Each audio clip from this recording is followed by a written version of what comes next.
ഇഫ്താർ നടത്തുന്നതിനെ പറ്റിയും അല്ലെങ്കിൽ ഈ പറയുന്ന ഇടതുപക്ഷത്തിന്റെ ഏതെങ്കിലും ഒരാൾ BJP-യുടെ ഓഫീസിൽ പോയി ചായ കുടിച്ചാൽ എന്താ പ്രശ്നം എന്നൊക്കെ ചോദിച്ചു. അപ്പം തിന്നാ മതി, കുഴി എണ്ണണ്ട. ഞങ്ങൾക്ക് BJP-യുടെ ഓഫീസിൽ പോയി CPM-ന്റെ ആൾ ചായ കുടിച്ചാലും കുഴപ്പമില്ല, ചോറുണ്ടാലും കുഴപ്പമില്ല, ഇനി രാത്രി അത്താഴം കഴിച്ചാലും എന്തെങ്കിലും പ്രശ്നമുണ്ടെന്ന് ഏതെങ്കിലും കോൺഗ്രസിന്റെ നേതാവ് എവിടെയെങ്കിലും പറഞ്ഞായിട്ട് താങ്കൾ കേട്ടിരുന്നോ? ഇല്ലല്ലോ. താങ്കൾ കേട്ടിരുന്നോ? ഇല്ലല്ലോ.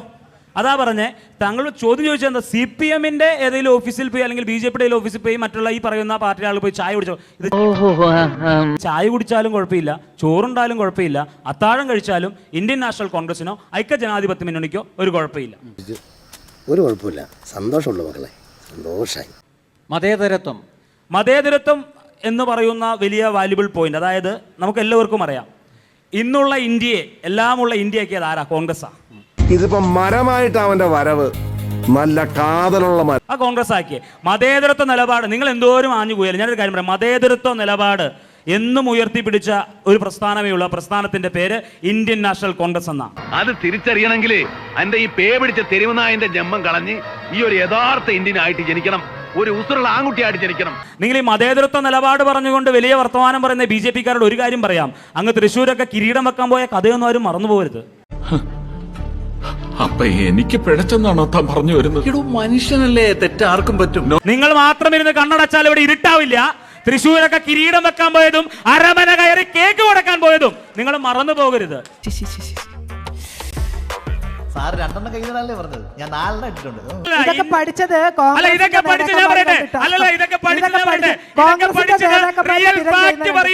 റിയൽ ഫാക്ട്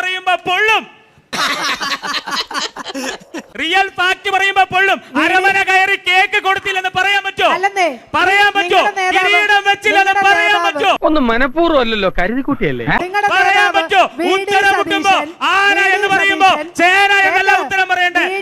ഏതായാലും ആനയുടെ സമയം കൊള്ളാം. നിങ്ങൾ വലിയ മതേതരത്വം പറയുന്നുണ്ടല്ലോ, ഞാൻ പറയാം മതേതരത്വം. നിങ്ങളുടെ ഭരണകാലത്ത് ഉണ്ടായിരുന്നതിൽ കൂടുതൽ ക്രിസ്ത്യൻസ് ആയിട്ടുള്ള MP-മാർ MLA-മാർ ഇന്ന് BJP കൊണ്ട് കണക്കെടുത്ത് തരാം. 290, കോൺഗ്രസിന്റെ കാലഘട്ടത്തിൽ 64. അപ്പൊ ഹിന്ദുവും ക്രിസ്ത്യനും മാത്രമുള്ളൂ ഇപ്പൊ ഇന്ത്യയില്. അപ്പൊ മുസ്ലിം ഇല്ല? മുസ്ലിം MP-മാർ എത്ര ഉണ്ട് BJP-ല്? അതൊന്ന് പറഞ്ഞ സംഘടനയാ.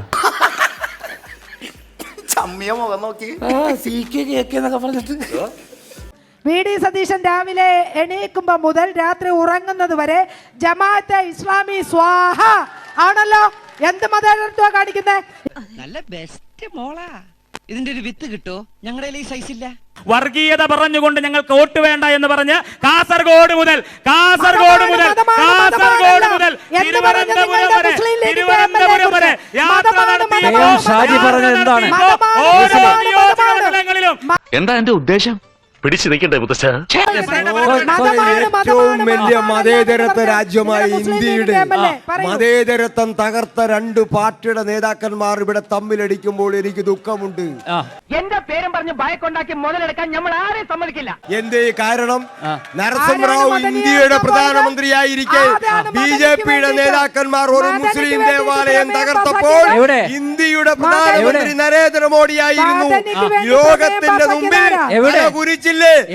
രോഷം അടങ്ങിയോ? കുറച്ച് തകർത്തപ്പോൾ അത് കണ്ട് രസിച്ച ഒരു പ്രധാനമന്ത്രി ഡൽഹിയിലുണ്ടായിരുന്നു.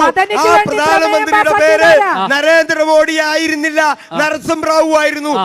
സ്വബുദ്ധി അവശേഷിക്കുന്നവരുണ്ടെങ്കിൽ ഇനിയെങ്കിലും ഒന്ന് ആലോചിച്ചാൽ കൊള്ളാം. പൊളിച്ചത് BJP ആയിരുന്നു. ഈ 2 പാർട്ടികൾ ഇപ്പൊ പറയാണ് ഞങ്ങൾ മതേതരത്വത്തിന്റെ പച്ചക്കള്ളമാണ് പറയുന്നത്. തീ തിന്ന് വളർന്ന ഒരു ഉറുമ്പാണ് ഞാനെന്ന് വിചാരിച്ചാൽ മതി. ഇത് തെളിവെടുപ്പിന്റെ ഒരു ഭാഗം മാത്രം, ജസ്റ്റ് ഇൻട്രോഗേറ്റ്.